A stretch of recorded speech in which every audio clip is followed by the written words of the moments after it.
A palavra Cristo e Messias significa ungido, né? Deus ungiu seu filho antes da fundação do mundo, antes de tudo existir, como sendo rei, senhor e sacerdote. Essa é a coisa principal que a pessoa tem que entender. Antes de Deus criar os céus e a terra, ele ungiu seu filho como único Senhor e Salvador, porque ele já sabia que a sua criação ia cair e precisava de um resgate. Então é por isso que na epístola de Pedro fala o cordeiro morto antes da fundação do mundo, e inclusive em Apocalipse fala isso. Então é nesse sentido que ele é o sumo sacerdote, Jesus, estou me referindo a Jesus, né? Então, porque o sumo sacerdote, ele faz o papel diferente do Espírito Santo. O Espírito Santo, ele traz Deus até o ser humano. E o sumo sacerdote, leva o ser humano a Deus, o homem a Deus. Então, o sumo sacerdote é aquele que está levando toda a criação de volta a Deus. Então, é por isso que Jesus é o sumo sacerdote, segundo a ordem de Melquisedeque. O que é a ordem de Melquisedeque? É aquela ordem cósmica, vamos dizer assim, onde um ser que representa ela não nasceu e não morreu. Agora, quando chega no povo judeu, aparece uma outra ordem de sacerdotes, que é a ordem levítica, do qual vem as tribos, né, e a tribo de Levi, com os sacrifícios, para poder apontar para o Messias. Só que o Messias, como cordeiro e sacrificial, ele foi ignorado pelo povo judeu. O povo judeu esperava o Messias como rei, como aquele no cavalo, que viria governar, derrubar os inimigos de Israel, né? Essa era a esperança. Por quê? Porque aquela interpretação que eles faziam de Isaías, eles pegavam só a parte que lhe agradava. A parte do servo sofredor de Isaías 53, eles interpretavam de forma diferente. Então, quando o próprio Messias veio, como o servo fiel, né, aquele que haveria de sofrer, não, eles rejeitaram. Inclusive, as linhagens sacerdotais daquela época, né, do templo, quando Jesus estava lá, já tinham sido pervertidas e adulteradas, ou seja, já não seguiam a escolha segundo a tradição, né, de Arão. Então, havia influência política para a escolha, né, porque se você for examinar bem a linhagem, quem deveria ser o sacerdote era João Batista, porque ele era filho de Zacarias. Então, veja só, o que acontece? Lá estava um outro sumo sacerdote no templo, que foi responsável pela crucificação de Jesus. E com o aparecimento da fé em Jesus, que seria o complemento da fé de Moisés, né, os judeus ficaram separados da história e agora eles retornam com esse sacerdócio levítico.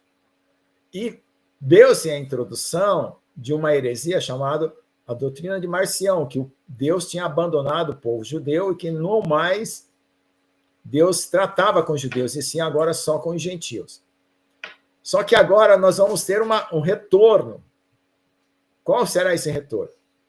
Muitos evangélicos, quando voltar esse sacrifício levítico, como eles ainda vivem no Velho Testamento, eles vão aderir a essa causa judaica, né? Sendo que o sacrifício de animais já não é mais necessário. Então, nós vamos viver esse período aí de reconstrução, né, do aparecimento de um sumo sacerdote judeu e de uma reconstrução do terceiro templo, que também está predito, né, para que se levante ou se restaure o sacerdócio levítico, né, mas por uma linhagem ainda, vamos dizer assim, histórica e não espiritual. Então, eu acho que esse seria o primeiro comentário que eu faria a respeito do aparecimento desse sumo sacerdote, né, tentando restaurar uma linha histórica. E a retomada da linha histórica para o cumprimento das profecias bíblicas, né? Então, nós temos aí com a construção...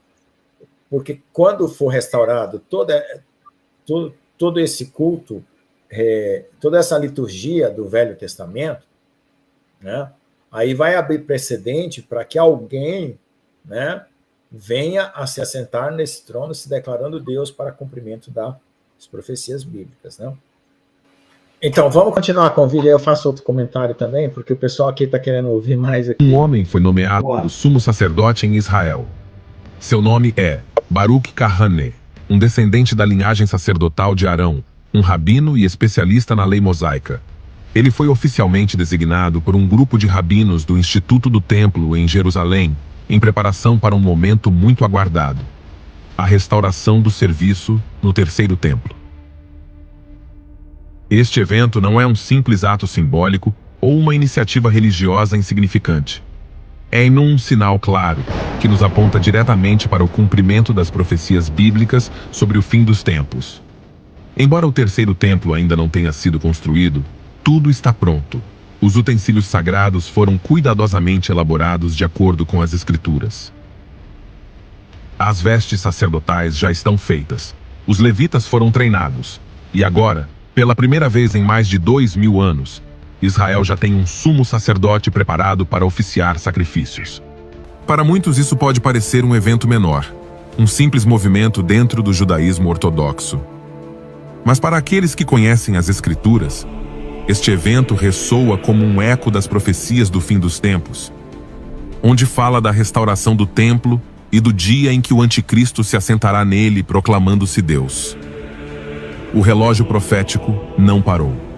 Cada passo dado em Jerusalém, cada decisão tomada, nos aproxima do cumprimento dos acontecimentos que marcarão o destino da humanidade. Estamos testemunhando o prelúdio da realização final? Será Baruch Kahane o homem que abrirá caminho para reviver o antigo culto levítico no coração de Jerusalém? Estamos vendo os primeiros passos em direção ao cumprimento do que diz Daniel capítulo 1, 9, versículo 27, onde uma aliança é mencionada, o restabelecimento dos sacrifícios e uma futura abominação da desolação? Sem dúvida, caro ouvinte, este tópico merece toda a nossa atenção. Como igreja, não podemos ignorar o que está acontecendo em Israel, porque, como foi dito, Israel é o relógio profético de Deus. Então, se você quiser saber mais sobre o papel deste sumo sacerdote escolhido em nossos dias e o que isso pode significar no contexto da profecia bíblica, nós o convidamos a assistir a este vídeo até o final. Uma observação que eu gostaria de fazer, entrando aqui, interrompendo esse ponto, veja, não quer dizer que o sumo sacerdote que for escolhido pelos judeus vai ser o anticristo. Deixa eu só fazer um ponto bem importante. Não é isso, né?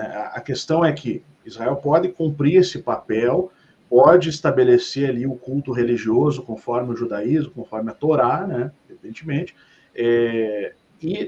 porém, mudanças podem acontecer no cenário político em Israel, e aí se assentar um líder governando com mão de ferro, que inclusive pode ser até o Messias islâmico, porque a gente sabe que lá sempre está em disputa, né? Pode ser uma pessoa que venha com uma outra linha política, né, que não seja exatamente aquela que a gente tem hoje nos governos israelenses, né? Que ali a gente tem a linha mais progressista, tem a linha conservadora e tem aquela que é ultraconservadora, né? É assim que é definido em Israel, né? Israel não tem a esquerda mesmo, né? Assim que a gente conhece aqui. Você tem o progressista, basicamente, que ele tem um papel mais de costumes lá, né? Não é um comunista exatamente, até porque existiram no passado, sim, socialistas ali entre os primeiros ministros, eram de esquerda, os primeiros partidos, a gente sabe, mas hoje, atualmente, o que você tem ali é um pessoal mais do deixa disso, que seriam os progressistas ali dentro de Israel, que estão tentando amenizar os conflitos.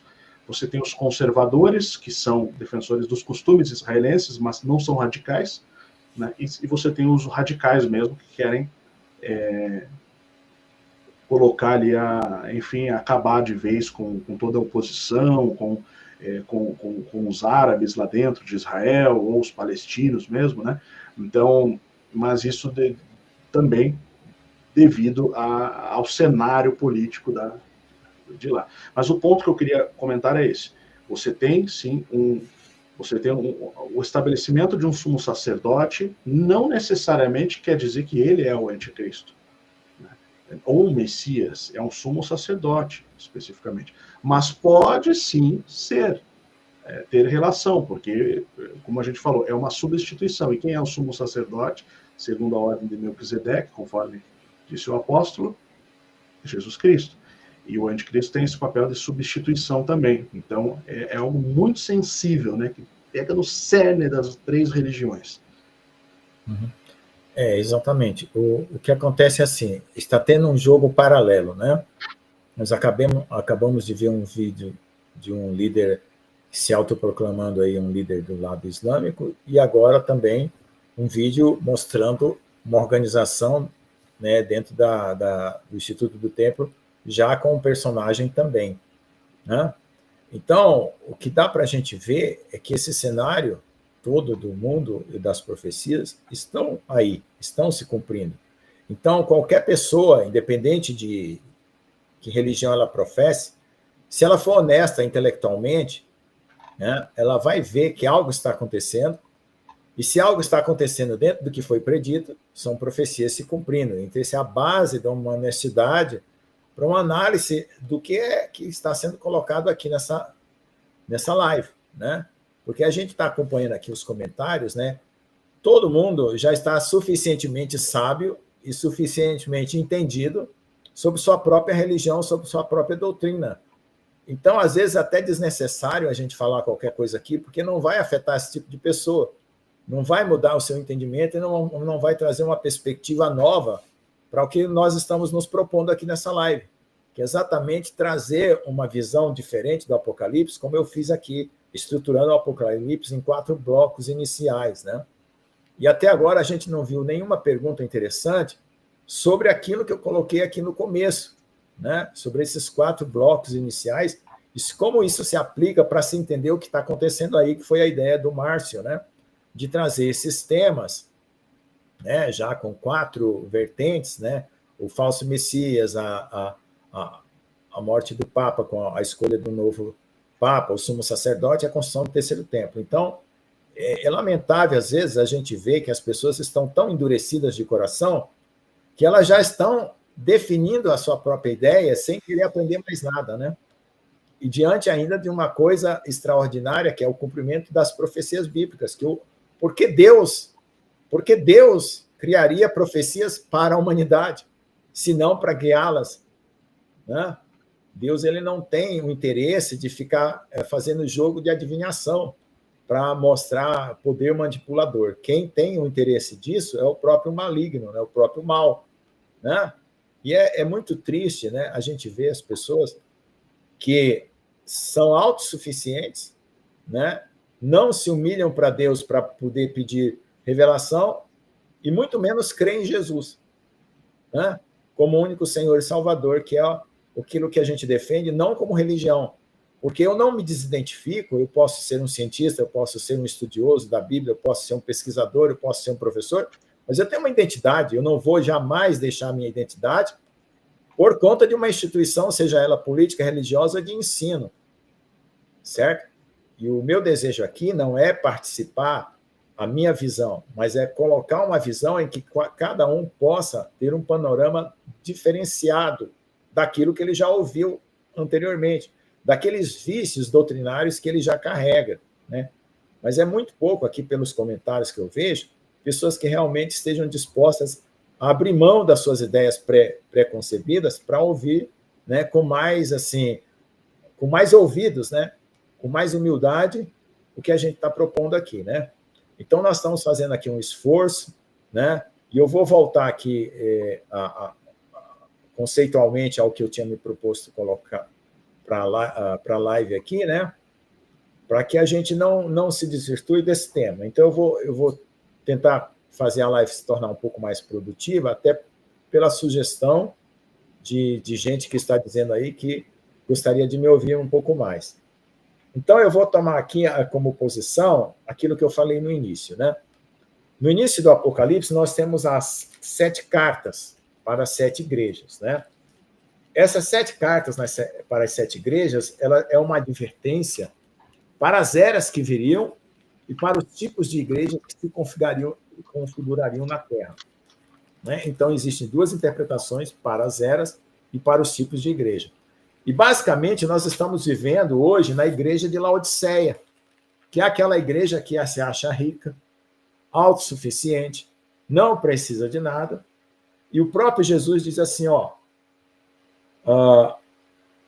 veja só, como dizes, rico sou, estou enriquecido, de nada tenho falta, e não sabes que tu és um desgraçado, miserável, pobre, cego e nu.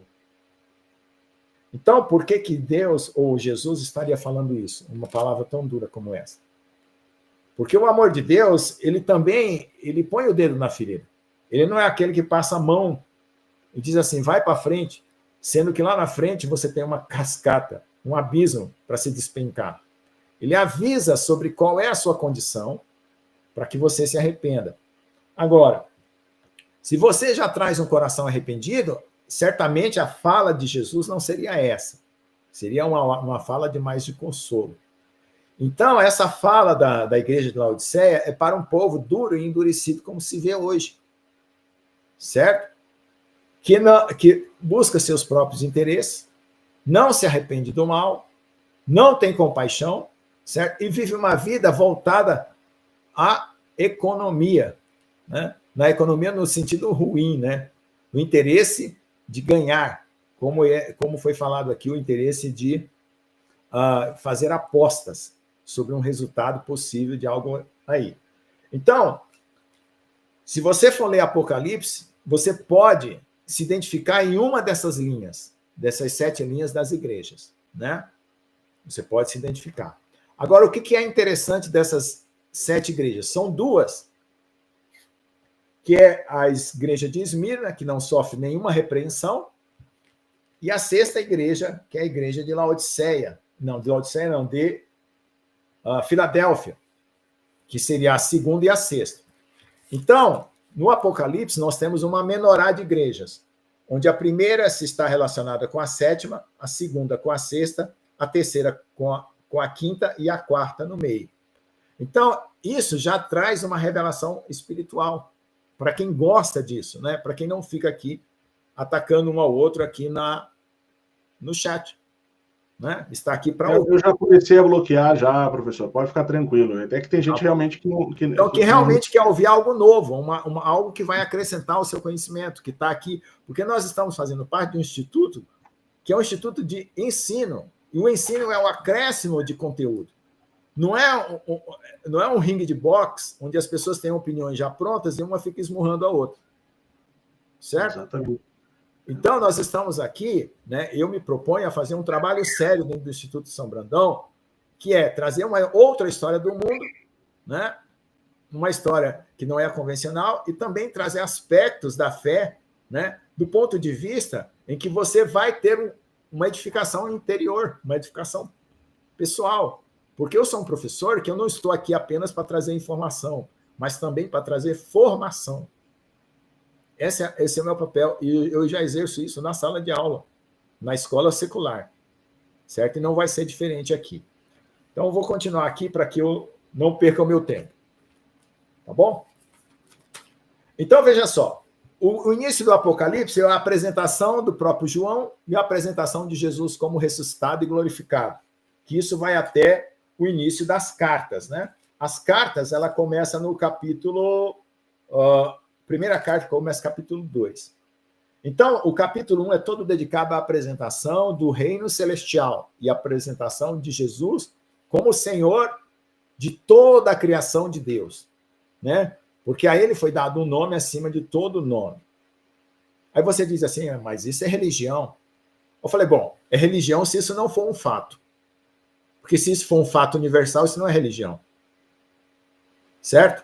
Então, meu argumento de apresentar o Apocalipse não é dizer assim, isso é, vamos dizer assim, alvará de funcionamento da Igreja Católica, alvará de funcionamento do evangélico. Não.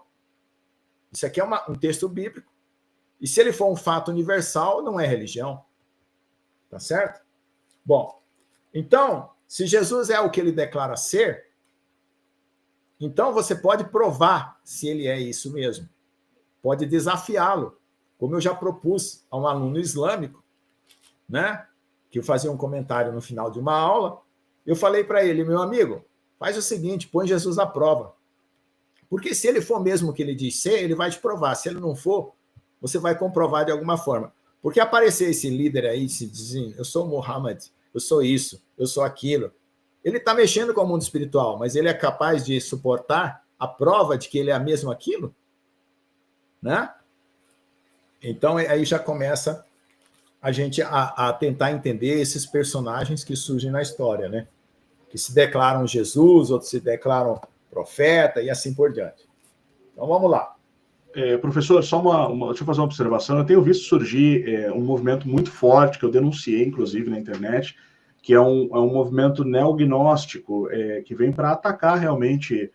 primeiramente, ele vai atacar as Escrituras, vai atacar o Antigo Testamento, o Novo Testamento, vai atacar Deus, basicamente o Deus de Israel, que é transcendente. Existe uma diferença entre Deus, no sentido de Jeová, né? Yod Revav Re, Jeová, ou seja, o nome que cada um pronuncie, mas existe uma diferença de natureza do Deus criador para os deuses no sentido de Elohim, deuses criados, né?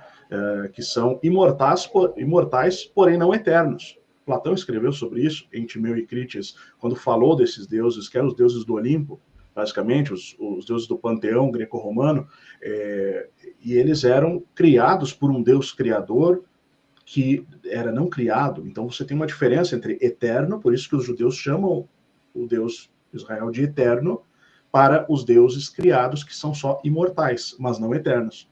Eles nasceram, foram criados. E nós somos os mortais. Então eu sempre divido dessa forma em 3 níveis, né? O eterno, os imortais e os mortais. Então, às vezes, o pessoal vem contaminado por coisas que ouviram por aí, né? Eu diria, muito embora eu sempre tenha respeitado esses por aí, né? Não citando o que cada um fala, converso, dialogo com as pessoas, né? Não venho atacar. Então, eu peço, por gentileza, que quem estiver no chat, que tenha alguma influência de algum grupo específico, né? Ou de alguma... que respeite, né, aquilo que está sendo feito, para não atrapalhar o bom andamento do chat, para que, se tiver perguntas, a gente possa ver as perguntas para o professor responder. Né? Porque senão acaba atrapalhando. Você acha isso? Tudo bem, você tem o seu achismo, às vezes é uma pessoa de... claro que a idade não quer dizer muita coisa, mas quer dizer sim também, né? Porque a gente aprende a respeitar as pessoas, os mais velhos e aqueles que têm, não pela idade, mas pela sabedoria, pela caminhada e pela jornada. E é algo que o professor Lucas Máximo Alves tem, né? Além de ser doutor, com um currículo que eu gastaria 30 minutos aqui se eu fosse ler, tá? Mais ou menos, que eu já tentei fazer isso e acabou ficando a live pequena, porque tanto tempo que eu fiquei lendo o currículo dele, né?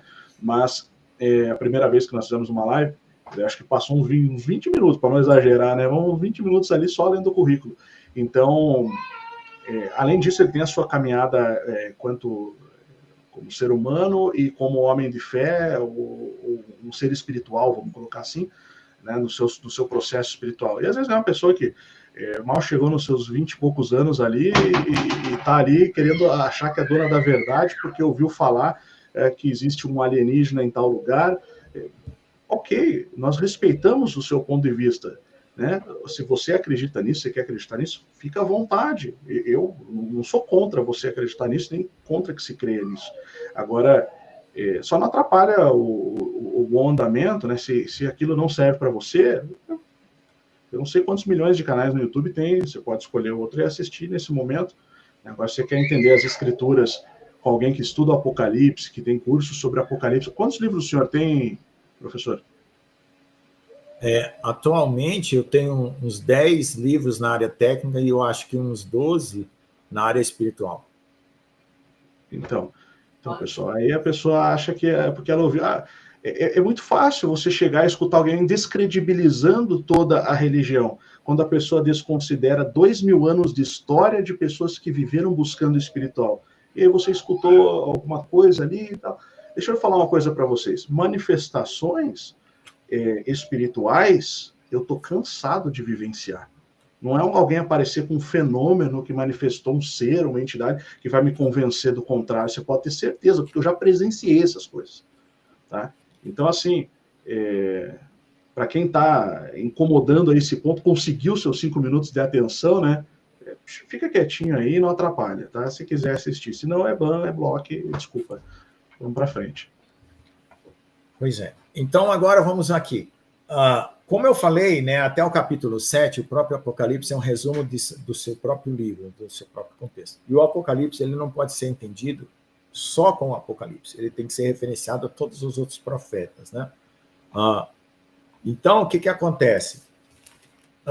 Para você entender o Apocalipse, você vai tomar palavras-chave e procurar na própria Bíblia o que aquelas palavras-chave ditas no Apocalipse significam na boca dos outros profetas.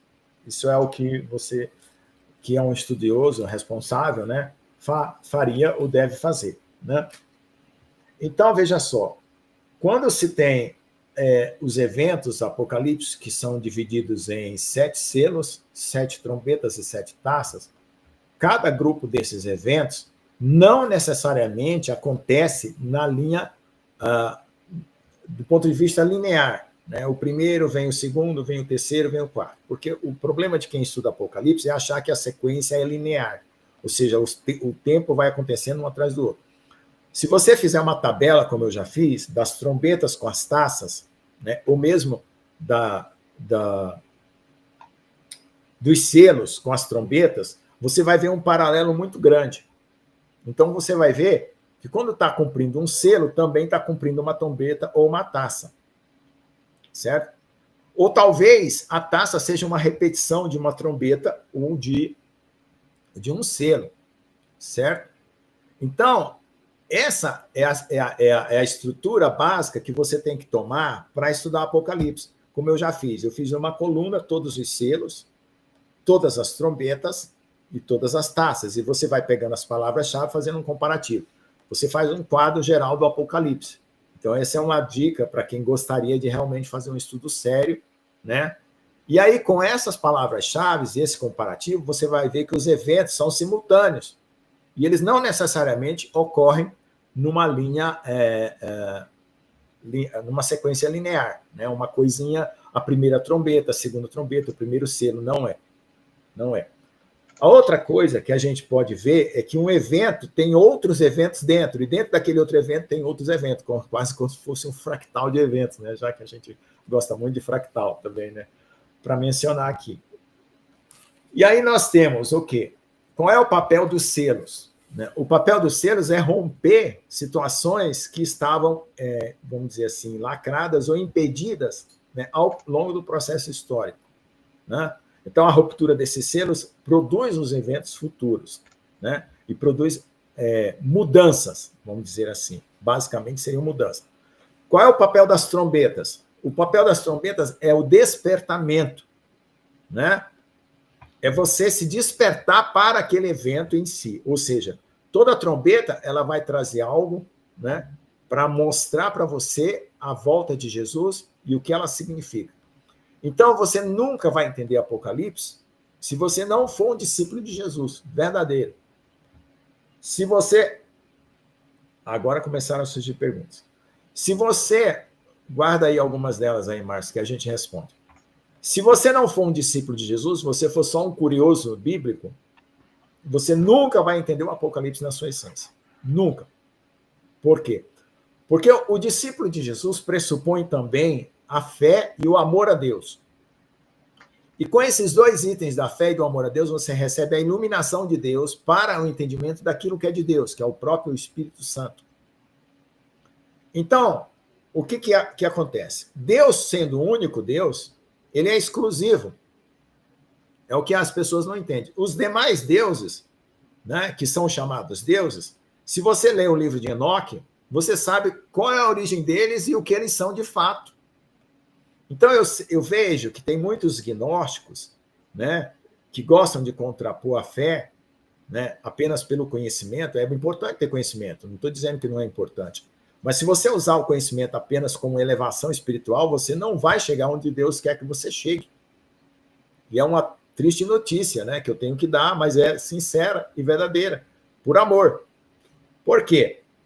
Porque você não está imbuído da consciência de Jesus e do amor de Deus para entender o propósito de Deus sobre todo o panorama da criação. Simplesmente você quer fatos que você associe dentro de uma linhagem lógica de aceitação mental. E não há uma transformação espiritual em você. Por isso que a gnose, ela deixa a desejar. Porque ela deixa o cara culto, entendido, mas não transformado interiormente. Certo? Esse é o problema. E a fé em Jesus, ela vai destruir esses padrões errados, né? Por quê? Porque como você é uma criatura de Deus e você caiu, você comeu da árvore do bem e do mal, então você herdou uma semente da serpente que está na sua racionalidade e no seu coração. E se você não abrir mão dessa racionalidade errada e desse coração pervertido, você jamais vai entender a pessoa de Jesus. Você jamais vai entender o Apocalipse. Eu sinto muito. Você pode ser de qualquer instituição religiosa, pode ser até evangélico, até católico. Você só está é que nem uma calça jeans, você só está usando um rótulo. Então, o pressuposto de entender o Apocalipse é ser discípulo de Jesus. Ter a aceitação da fé em Cristo e do amor de Deus no sacrifício da cruz, para que você arrependa dos seus pecados e seja uma nova criatura transformada de dentro para fora. Se isso não acontecer, lamento. Você apenas vai ser um estudioso de conteúdo. Quando a sua mente passar por uma bomba eletromagnética, você vai esquecer tudo, porque todos os processos mentais são eletromagnéticos. Então, você vai simplesmente receber um apagão. Mas se você interiorizar isso na sua vida espiritual, você continuará sendo um indivíduo, né, que obedece e que ama o seu próximo. Tá? Então, essa é a primeira parte aqui que eu gostaria de dar como, assim, estrutura para que você seja um estudioso honesto. Tá certo? Agora vamos à terceira parte. É a parte da revelação daquilo que Deus vai fazer com aqueles que creem em Jesus. Né? Que é a parte do nascimento do filho varão, que são as primícias de Deus, e do arrebatamento da igreja, que isso vai do capítulo 14 até o 19. Porém, no capítulo 12 e 13, aparece uma guerra celestial, lá nos céus e aqui na terra, refletido, né? Nos céus e na terra. E o inimigo, né, de Deus, Satanás, assim como é inimigo dos homens, é lançado na terra. Quando ele é lançado na terra, ele vem com carinha de extraterrestre. Por quê? Porque ele não vai aparecer aqui de rabo e chifre. Ele vai aparecer de tecnologia e nave, enganando as pessoas, né, para que elas adiram ao seu movimento, né, de rebelião. Assim como alguns aderiram, né, 1/3 dos anjos no céu. Professor, só uma observação rápida. Lembrando que a Bíblia fala, no Novo Testamento, que você tem seres que são classificados como caídos, tanto debaixo da terra, quanto acima da terra. E na terra também, na verdade, né? Tem os que condenados a morrer como homens e cair como príncipes. Exatamente. Então, e é engraçado que os anjos caídos de Enoque, eles estão aprisionados e vão ser soltos agora. Mas existe uma potestade do ar que Paulo trata em Efésios, que são esses extraterrestres que estão aí aparecendo, inclusive, nessas manifestações dos drones que houveram aí em Nova Jersey, na Austrália, em todos os lugares. Então, essa limpeza espiritual, onde diz lá em Isaías, né, que a minha espada se desembaiou desde o céu, está acontecendo hoje. Então, estamos dentro das páginas do Apocalipse. Né? Então, eu estou trazendo aqui o seguinte: uma página da Bíblia é uma página de um fato que você viu na mídia, ou de um vídeo que aí foi trazido aqui, como a gente viu aí. Uma reportagem lá do mundo islâmico trazido aqui, uma reportagem do mundo de Israel trazido aqui. Então, você não está vendo uma coisa ou estudando um livro para o futuro, como era o caso de Daniel. algo selado que só ia acontecer no futuro. Não, você está hoje no dia a dia. Você sintonizando a sua TV, a sua rede social, o seu Telegram, ou o seu WhatsApp, em canais que realmente tragam informações que são verdadeiras e que não são manipuladas, você vai ver o cumprimento das páginas do Apocalipse. E aí, o Apocalipse também é um convite à preparação para a volta de Jesus, que é o que eu falei no início aqui. O que é o Apocalipse e por que ele foi escrito? Porque ele é um convite para esse encontro transcendente, né, e redentor. Por quê? Porque hoje nós estamos com uma proposta de nos auto-redimir com uma inteligência artificial acoplada à nossa mente e uma transmutação genética, que não é o plano de Deus de um corpo glorificado. Então, nós temos um paralelo entre o que o mundo está oferecendo, que é uma transmutação genética acoplado a uma IA, onde você vai deixar de ser humano, e dentro do plano de Deus, uma redenção, onde o pecado será extinto e você se tornará um ser incorruptível. Certo? Então, aí já temos o panorama colocado em paralelo, né? E a escolha e o livre-arbítrio, como Deus ama, né? O amor, né, segundo São Agostinho, não seria verdadeiro se não houvesse o livre-arbítrio. Você não pode obrigar uma pessoa a te servir e te amar, se ela não te servir por conta própria. Então, Deus deu o livre-arbítrio para que você possa escolher entre ele ou não ele, entre o ser e não ser, como se diz na filosofia. Exatamente. Certo? Então, esse é o ponto básico. Você está aqui porque você não é. Porque se você fosse algo, você não estaria aqui. Então, você está aqui para decidir entre o ser, que é Deus, e o não ser, que é Satanás. Você já seria eterno, já teria a vida eterna. Exatamente. Então, o verdadeiro reino dos céus, ele é de fora do cosmos, ele é externo, vamos dizer assim, né? Mas ele não está preso ao tempo, ele é eterno, ele está além do temporal, basicamente. Exatamente. Então, veja só, o inimigo, ou qualquer outra situação fora de Deus, ela está no não ser. Por isso que se chama trevas, porque as trevas não é uma substância, é a ausência da luz. Né? A ausência da luz é as trevas. Então, para você compreender isso,